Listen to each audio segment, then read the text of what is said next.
કુમાર છે. હું પ્રજાપતિ સમાજથી છું, રાજસ્થાન. અને 2 તારીખે હું જ્યારે ઘરે જતો હતો, રાતના 12 વાગ્યા આજુબાજુ મારે એક્સિડન્ટ થયેલો. એક્સિડન્ટ થયા પછી હું યુનિટી હોસ્પિટલમાં મારા ભાઈ લોકોને બધા મને લઈ આવ્યા. અહીંયા મારું ઓપરેશન કર્યું અને બધી રીતે મને સારી રિપોર્ટ મળી.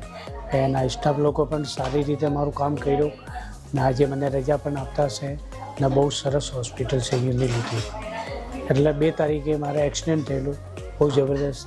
આજે મને 4-5 તારીખે રજા પણ આપતા છે અને ઓપરેશન પણ કરી લાગ્યું છે. ડૉક્ટર પણ બહુ સરસ છે અને સ્ટાફ પણ સારા છે.